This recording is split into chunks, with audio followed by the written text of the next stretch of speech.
Y nuestro invitado fue ministro y también subsecretario de Economía, integra el equipo económico, es un hombre muy cercano a Danilo Astori. Desde marzo de 2015 preside el Banco Central por segunda vez, la primera había sido entre el 2008 y 2013, y hace unos días presentó un plan piloto de billetes digitales que convierte a Uruguay en el primer país del mundo cuyo Banco Central emite dinero digital. Mario Vergara, buenos días. Un gusto estar con Gracias. vos. Hola Mario, ¿cómo estás? Con la audiencia. ¿Todo bien? Muy bien, muy bien. Empecemos hablando de este plan de los billetes digitales. ¿Cómo va a funcionar y cuáles son los beneficios? Bien, en primer lugar hay que aclarar que es un plan piloto, o sea, Sí. estamos probando, es un testeo. Y por lo tanto va a ser un plan en el que participa un número limitado de usuarios, van a ser como máximo 10.000 usuarios. Al ser un plan piloto hemos trabajado solamente con Antel como proveedor de servicios de telefonía, pero obviamente en la eventualidad de que esto se generalice más adelante. Con Entel porque la billetera es el teléfono. Exacto. Más adelante obviamente eso estaría disponible para todos los celulares del país. Y consiste básicamente o conceptualmente en que en lugar de usar billetes físicos, billetes en papel o en polímero que vamos a tener, en una billetera de cuero en el bolsillo derecho vamos a tener los mismos billetes, solo que en formato digital, electrónico, en una billetera electrónica en el celular, en el bolsillo izquierdo. O sea que la idea no es demasiado ambiciosa en cuanto a los roles, porque mucha gente pregunta qué tiene que ver esto con el uso de otros medios electrónicos que tienen beneficios El débito, nada que ver, esto es cash. Esto es cash, esto Claro, es porque efectivo. ahí está el tema cultural, digamos, Mario. Porque por un lado, con la de débito, nosotros sabemos que en el fondo tenemos ese dinero en el banco. Aquí no precisas cuenta bancaria. Aquí no existe. Esto es como tener billetes en el bolsillo, solo que en vez de tenerlos en papel, los tenés en una billetera electrónica en el celular. Claro, Vale- ¿cómo vale es el lo mismo. proceso para tenerlos? Bien, en este plan piloto nosotros convocamos a las redes de cobranza y fue Red Pagos la que aceptó el desafío. Entonces, en Red Pagos, bueno, en primer lugar uno baja del portal iPeso, de www.ipeso.com.ui, baja la billetera electrónica, o sea, la aplicación, y en Red Pagos puede hacer el canje de billetes físicos por billetes digitales. O sea, es como que compra los billetes digitales, los transforma de papel en electrónicos. Y bueno, Con un tope de 30.000 pesos, ¿no? uno en la billetera no puede tener más de 30.000 pesos, pero me pregunto cuánta gente tiene No te entra en la 30.000 pesos en la billetera hoy en día. Y es para hacer también un número limitado de transacciones, porque obviamente todo lo que se puede pagar en Red Pago ya puede utilizarse el billete digital, y comienza a haber una lista de comercios adheridos al plan piloto que se tienen que sumar, claro. Ahí va, y aceptar ya el se pago. están publicando en el mismo portal, en el iPeso. Pero reitero, este no es un impulso como para decir que todo el mundo se largue a esto, pero sí queremos tener 10.000 usuarios para testear esencialmente la cuestión tecnológica, que toda la cuestión lógica y tecnológica funcione. Aparte los billetes, Mario, está bueno porque van a tener como los de papel, serie, número, todo, ¿no? Exacto, eso sería ya en el proceso final, si esto se implanta y se generaliza. Por ahora en el plan piloto eso todavía no está, uno lo que tiene es un cierto monto de dinero en su billetera, pero a la larga la idea es sustituir tal cual las funcionalidades del billete físico, es decir, uno en la billetera electrónica va a tener billetes, el billete tal, número de serie tal, de 100 pesos, 500 pesos, Es 1000 decir, pesos. no hay otro ejemplar similar. No. Es único. No, Hacia ese el Banco camino- Central emite billetes, ya emitió, de hecho, billetes digitales que son adicionales a los billetes Claro, ahora físicos. Mario, ese camino va al mundo, porque el uruguayo es bastante estructurado, le gusta el billete, la otra vez salió una encuesta de dónde guardar la plata, la mayoría la guarda en la casa. Bien, el mundo hoy está discutiendo la revolución tecnológica en todos los terrenos, ¿verdad? La robótica, la inteligencia artificial, la automatización, el big data, etcétera, ¿no? Que está afectándolo todo y lo va a afectar. Cambiándolo todo. Cambiándolo Claro. todo. El ritmo en que cambiaron las cosas en los últimos 20 o 25 años, ahora van a ser en 5 o 7 años, ¿verdad? Ya se aceleró bastante, ¿no? Inimaginable, Y capaz. porque todo este proceso tecnológico que estaba basado en la digitalización, la internet, la automatización, etcétera, durante estos 20 o 25 años fue ensayando, haciendo prueba y error, éxito, fracaso. Hoy eso ya tiene un grado de maduración tal que empieza a atravesarlo todos los mercados de manera mucho más masiva. Y hoy abrimos los diarios, y es un poco un eufemismo ya decir abrimos los diarios, ¿no? Vemos los portales y todos los días hay o que una impresora 3D en Estados Unidos te imprime la córnea específica para vos, que otra impresora 3D en Europa te imprime la prótesis para él, que en Japón ya hay impresoras 3D que imprimen casas, los autos autónomos, ¿verdad? Que no van a necesitar chofer.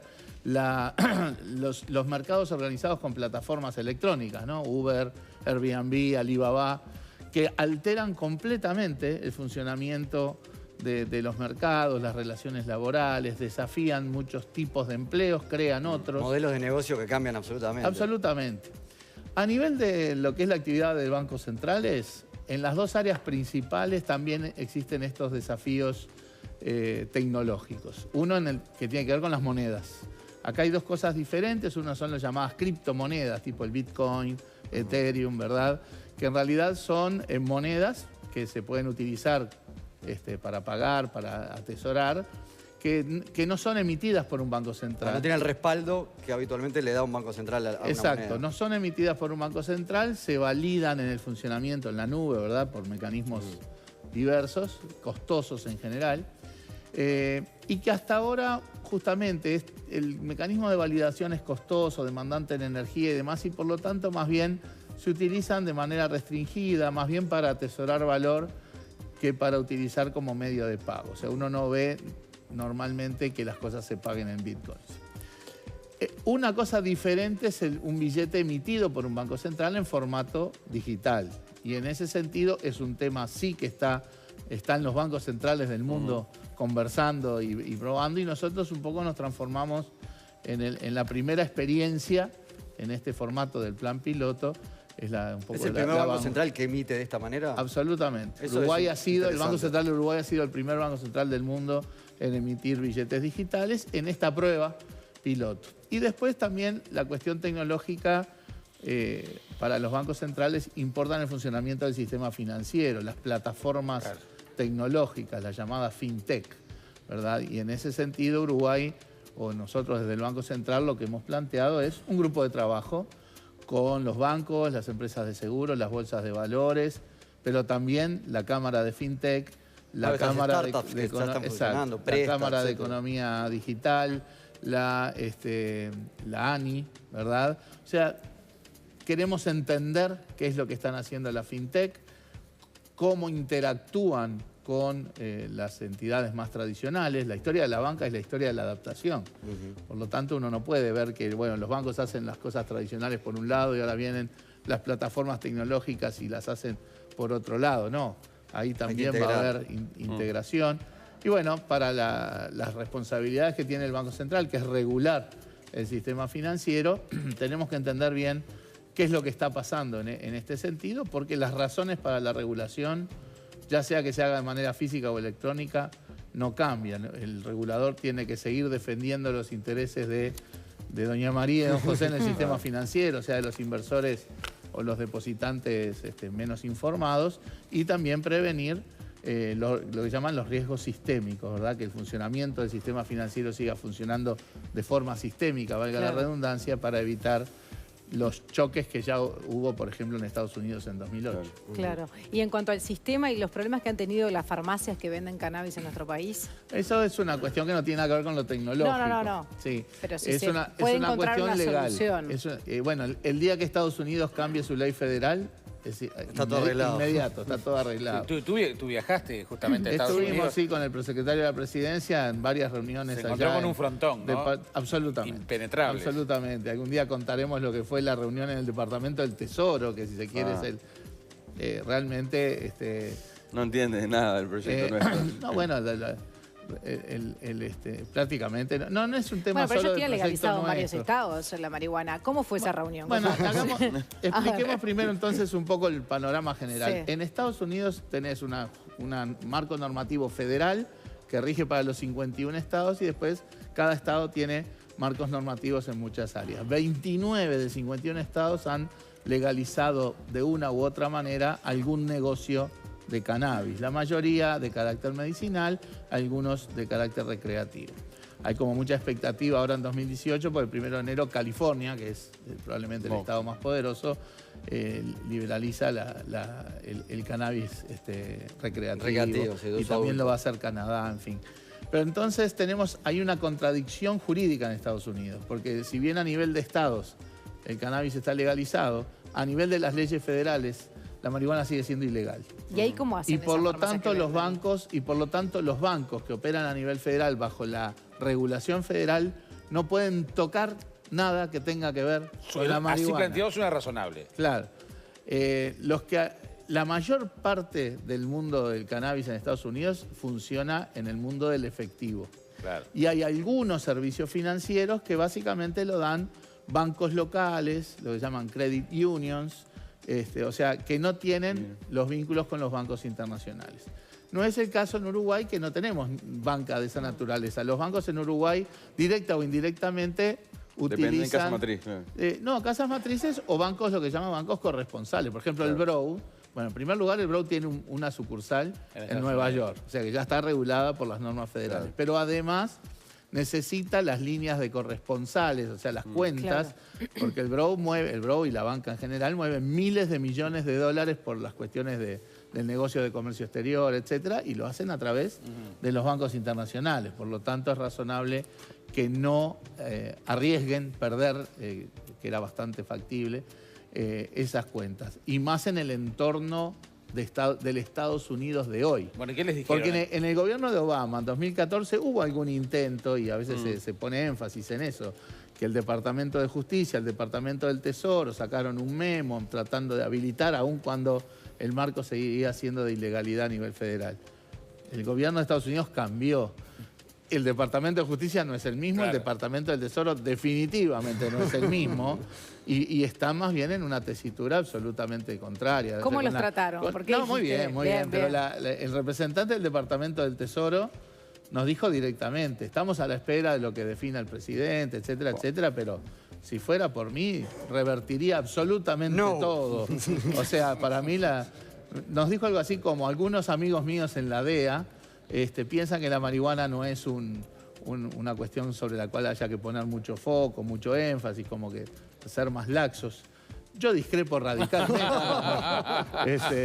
Suerte en pila. Sí, si fuera por mí, revertimos lo que está haciéndose incluso en los 29 estados. O sea, realmente hay una posición muy dura, de ahí a usar los bancos para esto. Olvídate. Ya está, no, o sea que no hay vuelta en ese sentido. Hasta que no cambie la ley americana, no. Yo creo que ahora, acá en Uruguay, cuando salió el proyecto, no se sabía, porque Mujica dijo que a él no le avisaron. Sí, se sabía y fue digamos, a nivel de gobierno se hicieron advertencias, digamos. Pero bueno, a veces la dinámica de las cosas, no me gusta cargar las tintas ahí, digamos, pero estaba bastante claro un buen tiempo antes de que se lanzara que esto iba a pasar. En concreto, que las farmacias, que eran las que podían operar como dispendios de cannabis, no iban a poder tener cuentas bancarias. En el momento algunos integrantes del MPP manifestaron alguna molestia con el Banco Central, con las autoridades de economía, bueno, sí. Decían que no habían hecho su parte, digamos, se hizo, o no había nada más para hacer. En realidad fue el Banco de la República el que advirtió a las autoridades del IRCA básicamente la situación. No es ni el Ministerio de Economía ni el Banco Central los que definen eso. Es el Brow. No, son los bancos. Uno también habla del Brow porque pertenece al aparato estatal, pero los bancos privados fueron los primeros en empezar. Y de hecho el Brow ya había cerrado cuentas con los productores de cannabis y no había generado, o sea, ya era una cuestión absolutamente clara. Pero bueno, ahora lo importante es mirar para adelante, impulsar que la legislación uruguaya en materia de cannabis pueda implementarse, porque en ese sentido está fuera de discusión que todos estamos a favor de esa implementación. Y bueno, y esto no tiene por qué impedir ni está impidiendo que haya dispendios en las farmacias y ahora en nuevas figuras que el gobierno está proponiendo para operar en el mundo del efectivo e implementar lo que los uruguayos votamos. Bien, Mario, no podemos dejar de preguntarte por la Pueden, política. sí, pueden. No podemos. No podemos A ver si te hacemos violar la Constitución. Anímense. No podemos porque el 5 de mayo hablaste con el semanario Crónicas y dijiste que es imprescindible que en el Frente Amplio haya una renovación de la visión del mundo y te preguntaron si estabas dispuesta a ser candidato a la presidencia y dijiste no descarto esa posibilidad. Ganas no me faltan. Sin violar la Constitución, como dice Juan Miguel. Bueno, no, Sí, la Constitución no la violé, lo dijo por unanimidad la Corte Electoral, porque en los medios fue mucho el ruido de la denuncia y poco el ruido de Como la siempre decisión pasa. de la Corte. Yo me remito a lo ya dicho, no tengo básicamente nada que agregar con respecto a la postura individual y obviamente tengo la restricción institucional de ser presidente de un ente autónomo. Lo que sí me parece importante en el tema de renovación, que va más allá del Frente Amplio, o sea, lo que estábamos hablando recién, la dinámica tecnológica, lo que va a impactar sobre la vida de la gente, sobre las relaciones laborales, sobre las políticas públicas, porque toda esta nueva cuestión tecnológica genera desafíos a las políticas públicas y también en materia de oportunidades. Pero si hablas de renovación, entonces tengo que pensar, concluir que no te cae bien que Astori tenga ganas de ser candidato. Bueno, voy a tratar de seguir el hilo de lo que venía diciendo, que es imprescindible la renovación de la visión del mundo. Tenemos que... que va más allá de la edad, eso. Por supuesto, el frente... Sí, ser joven no garantiza nada tampoco. Joven entre comillas, ¿no? Ya. Joven para el Uruguay. Claro. No, es imprescindible renovar la forma en que vemos el mundo. El mundo está cambiando drásticamente y las políticas públicas tienen que adecuarse a ello, entender lo que está pasando en la sociedad. La renovación empieza ahí, en tener una visión del mundo moderna. Creo que la visión del mundo que teníamos de hace 15, 20 años, que generó una agenda programática que básicamente se implementó, para mi gusto, de manera esencialmente exitosa, bueno, ya tiene que dar paso a una nueva visión porque esa agenda prácticamente ya se implementó. El mundo ha cambiado mucho en estos 15 años. Hay que tener esa nueva visión, hay que renovar la visión y renovar como consecuencia de esa visión la propuesta programática del Frente Amplio y de todos los partidos y la agenda de gobierno asociada a esa visión del mundo. El Frente Amplio igual es el que tiene dos figuras de los que ya se han presentado, ¿no? Y ha sido presidente en el caso de Mujica. Está claro que Astori. renovar la visión, renovar la agenda, renovar el programa, a determinado momento también implica renovar los elencos. Eso ya lo planteó incluso el presidente Vázquez, ¿verdad? Sí. Pero sobre la base de que creo que todo el país, no solo los Frente Amplistas, tenemos que tener un reconocimiento claro de lo que fue el liderazgo de los actuales líderes del Frente Amplio y del gobierno, porque creo que todo este proceso de gobiernos, de los últimos 3 gobiernos, han mejorado indudablemente la situación del país y la situación de los uruguayos. Mario Vergara, muchísimas gracias. Gracias, Mario. Bien. Tenemos que actualizar hasta ahora los datos.